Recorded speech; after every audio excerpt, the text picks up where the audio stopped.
Did you know that no reliable screening tests are currently available for ovarian cancer?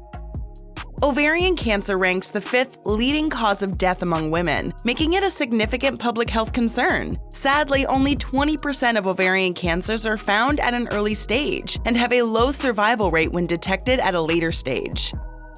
However, there is hope. When ovarian cancer is detected early, the survival rate jumps to an impressive 94%. It means you could have a much higher chance of surviving beyond the 5-year mark after diagnosis. Researchers are actively working to develop better screening methods. But in the meantime, it's crucial to be aware of the symptoms of ovarian cancer, giving yourself the best chance of beating it. In today's video, we'll uncover the signs and symptoms of ovarian cancer every woman needs to know.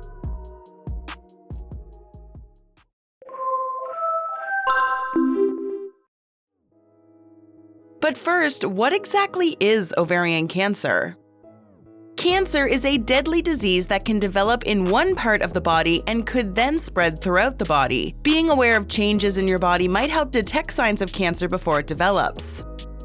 Ovarian cancer affects women and can start in the ovaries or related areas like the fallopian tubes and peritoneum. Women have 2 ovaries and 2 fallopian tubes. The ovaries are located in the pelvis or roughly in the lower abdominal region, with 1 on each side of the uterus. The fallopian tubes are a pair of long, slender tubes that help women transport eggs from the ovaries to the uterus. All these parts are essential for a woman's system because they produce hormones and eggs for reproduction. Looking for answers on all the latest health and wellness news? Hit that subscribe button and join our millions of followers. Stay up to date on all our great Bestie content. Now let's look at the symptoms of ovarian cancer stated by the Centers for Disease and Control Prevention. Number 1. Vaginal bleeding not related to menstruation. If you are past menopause and observe bleeding or abnormal discharge from your vagina, it could be a symptom of ovarian cancer. However, other conditions can also cause it, and the bleeding is not specific to ovarian cancer alone. In a study, vaginal bleeding was reported by almost 20% of women with early-stage ovarian cancer. Number 2. Pelvic pain. You know those cramps you get during your period? They can be expected, but sometimes they could be signs of something more serious like ovarian cancer. And it's not just the cramps. Discomfort in your abdomen, hips, or lower back could also indicate ovarian cancer. When ovarian tumors grow, they can irritate tissues in your pelvic region. Some women may mistakenly consider this discomfort as period pain or digestive disturbances. So if you've been blaming your diet for your abdominal pain for quite some time, something more serious could be going on. Number 3. Abdominal bloating. Bloating is a common complaint among women, but did you know it could be a warning sign of ovarian cancer? Before a diagnosis, many women might assume their bloating is due to age, fluid retention, or an unhealthy diet. However, ovarian cancer can cause mild to severe bloating, and sometimes it's so pronounced that you might think you've gained excess weight. Meanwhile, tumor growth or fluid retention in the abdomen can cause your waistline to expand. Number 4. Frequent urination. Ovarian cancer can cause urinary disturbances, such as frequent urination, due to the proximity of the bladder and ovaries. Women with ovarian cancer may experience an increased urge to urinate, burning pain during urination, bladder spasms, or difficulty emptying their bladder. A study found that 2.5% of women with ovarian cancer reported experiencing urinary urgency in the 16% of women seeking care in primary care clinics. Number 5. Appetite changes. Feeling full after a small meal or having difficulty eating even a tiny amount of food could be early signs of ovarian cancer. Ghrelin is a hormone that is produced in the stomach and stimulates appetite. When ghrelin levels are high, it signals to the brain that it's time to eat, which increases hunger. Conversely, when ghrelin levels are low, it can suppress appetite.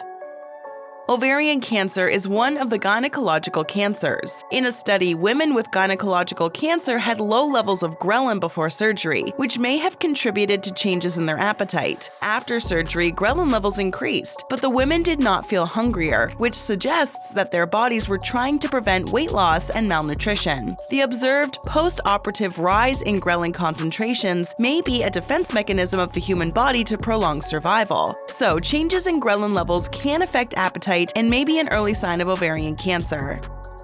When it comes to ovarian cancer, many assume it is a silent disease with no noticeable symptoms till it reaches an advanced stage. However, that might not be the case, according to a few studies. Doctors consider ovarian cancer possible if these symptoms occur more than 12 times a month and are new or recently developed. You also must be aware that several factors may increase a woman's risk for ovarian cancer. If a family member has ovarian cancer, it can increase your chances of developing it. But ovarian cancers can also develop due to mutations in your own genes and can be closely related to prior breast cancer diagnosis. You may also be at higher risk if you're middle-aged or older or have been diagnosed with uterine or colorectal cancer. Other factors include having an Eastern European or Ashkenazi Jewish background, never giving birth, or having trouble getting pregnant. Endometriosis, a medical condition in which tissues similar to the lining of the uterus grows outside the uterus, often on the ovaries, fallopian tubes, or other organs in the pelvis, is a risk factor for ovarian cancer. Factors such as being overweight, using hormone replacement therapy after menopause, smoking, having your first child after 35, or never carrying a pregnancy to term can increase a woman's ovarian cancer risk. Also, fertility treatments such as in vitro fertilization, IVF, may raise the chances of developing a specific type of ovarian tumor. So, how can you help reduce the risk of ovarian cancer?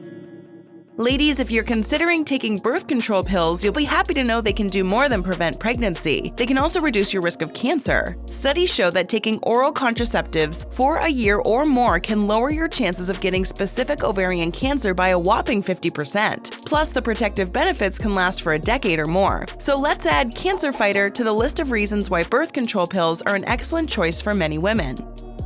But be warned, while birth control pills may lower your risk of ovarian cancer, they can also increase your risk of developing breast cancer. Ultimately, taking steps to reduce your risk does not guarantee you will not develop cancer. A study suggested that women who have used combined oral contraceptives within the past year may have a 50% increased risk of developing breast cancer compared to those who have never used or stopped using them at least 12 months prior. However, discussing your risk and concerns with your doctor is always recommended.